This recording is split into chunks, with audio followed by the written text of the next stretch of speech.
नमस्कार, मैं प्रवीण गौतम। दोस्तों, वीडियो में बात करेंगे कि जिस मुद्दे को लेकर पीएम मोदी और बीजेपी के तमाम नेता राहुल गांधी और सोनिया गांधी पर भ्रष्टाचार के आरोप लगाते हैं, उस मुद्दे को लेकर कोर्ट में ईडी को क्या फटकार लगी है और कोर्ट ने क्या फैसला दिया है, जिसे लेकर कांग्रेस ने सत्य की जीत बताया है और प्रोपेगेंडा की राजनीति की हार बताया है। कोर्ट का फैसला आगे आपको बताएंगे। पहले आपको बता देते हैं कि नेशनल हेराल्ड मामला आखिरकार है क्या, क्योंकि कई सालों से बीजेपी इस मुद्दे पर राजनीति करती आई है। तो पहले पूरा मामला आपको समझा देते हैं कि आखिरकार ये मुद्दा है क्या। नेशनल हेराल्ड एक अखबार है जिसकी शुरुआत हुई साल 1938 में।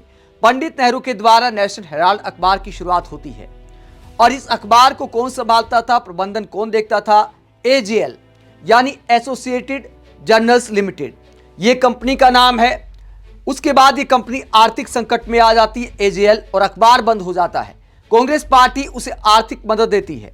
साल 2010 में यंग इंडियन कंपनी बनाई गई, एजेएल का कर्ज लेकर उसका मालिक बन गई। साल 2012 में सुब्रमण्यम स्वामी ने कोर्ट में शिकायत दर्ज की। साल 2014 में अदालत ने सोनिया राहुल समेत 6 को सम्मन भेजा। साल 2015 से लेकर साल 2020 तक मामले की सुनवाई हाई कोर्ट व सुप्रीम कोर्ट में चलती रही। साल 2022 में ईडी द्वारा पूछताछ शुरू की गई। गांधी परिवार पेश हुआ। साल 2023 और साल 2024 में ईडी ने संपत्तियां जब्त करना शुरू किया।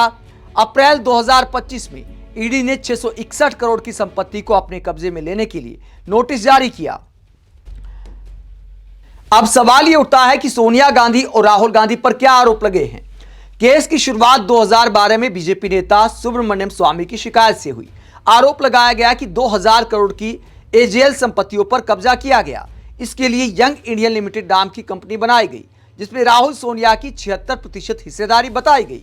आरोप है कि 2000 करोड़ रुपए की कंपनी से 50 लाख रुपए में अपने कब्जे में ले ली गई।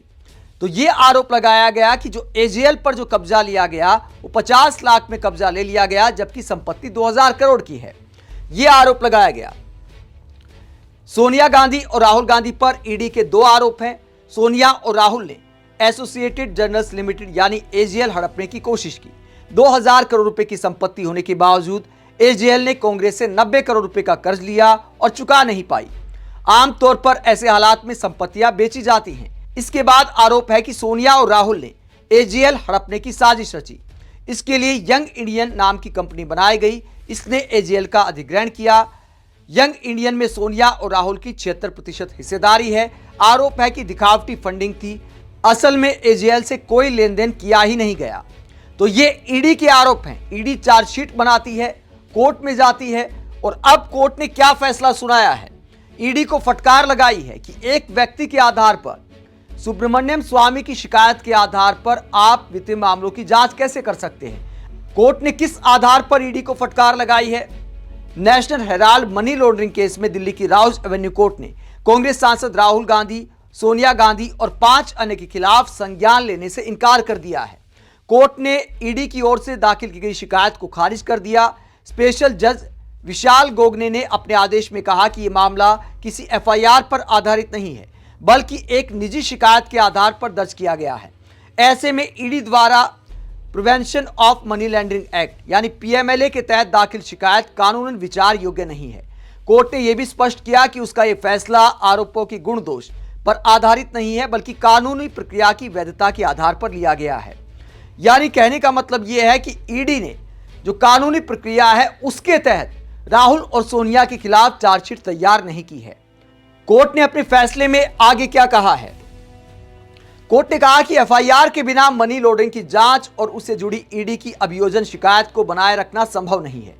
अदालत ने साफ किया कि किसी निजी व्यक्ति की शिकायत के आधार पर मनी लॉन्ड्रिंग केस में संज्ञान लेना कानूनन मान्य नहीं है।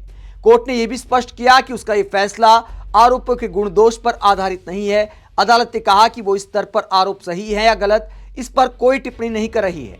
कोर्ट का फैसला केवल कानूनी प्रक्रिया की वैधता को लेकर है। इसी आधार पर राउज एवेन्यू कोर्ट ने ईडी की शिकायत खारिज कर दी और चार्जशीट पर संज्ञान लेने से इनकार कर दिया। इसे राहुल गांधी और सोनिया गांधी की बड़ी जीत के तौर पर कांग्रेस मान रही है। दोस्तों, इस पूरे मामले पर पीएम मोदी और बीजेपी के तमाम नेता राहुल गांधी और सोनिया गांधी पर तंज कसते आए हैं। कोर्ट के इस फैसले के बाद कांग्रेस ने इसे सत्य की जीत बताया है। कांग्रेस ने इस पूरे मसले को लेकर क्या कहा? कांग्रेस की तरफ से ये पोस्ट किया गया और क्या कहा गया कांग्रेस की तरफ से, सत्य की जीत हुई है, मोदी सरकार की बदनीयत और गैर कानूनी तरीके से की गई कार्रवाई पूरी तरह से बेनकाब हो गई है। माननीय अदालत ने यंग इंडियन मामले में कांग्रेस नेतृत्व श्रीमती सोनिया गांधी जी और राहुल गांधी जी के खिलाफ ईडी की कार्रवाई को अवैध और दुर्भावना से ग्रसित पाया है। अदालत ने फैसला दिया है कि ईडी का मामला क्षेत्राधिकार से बाहर है, उसके पास कोई एफआईआर नहीं है, जिसके बिना कोई मामला ही नहीं बनता। मोदी सरकार द्वारा पिछले एक दशक में मुख्य विपक्षी दल के खिलाफ राजनीतिक प्रतिशोध और बदले की भावना से की जा रही ये कार्रवाई आज पूरे देश के सामने बेनकाब हो गई। मनी लॉन्ड्रिंग का कोई मामला नहीं, अपराध की कोई आय नहीं, संपत्ति का कोई हस्तांतरण नहीं, ये सभी निराधार आरोप जो निम्न स्तरीय राजनीति, द्वेष की भावना और सम्मान पर हमला करने की भावना से प्रेरित हैं, आज सब धराशायी हो गए। कांग्रेस पार्टी और हमारा नेतृत्व सत्य के लिए और हर भारतीय के अधिकारों के लिए लड़ने के लिए प्रतिबद्ध है। हमें कोई डरा नहीं सकता क्योंकि हम सत्य के लिए लड़ते हैं। तो ये कांग्रेस की तरफ से कहा गया है कि बदले की जो राजनीति थी उसका खेल बेनकाब हो गया है कोर्ट में। कांग्रेस लगातार इस मामले में बीजेपी सरकार पर, पीएम मोदी पर बदले की राजनीति का आरोप लगाती आई है और आज ईडी को फटकार लगा दी कोर्ट ने कि आपने किस आधार पर मामला बनाया है। एक व्यक्ति कल को कुछ भी शिकायत कर दे, क्या उसके आधार पर आप वित्तीय मामलों की, मनी लॉन्ड्रिंग की जांच कर सकते हैं?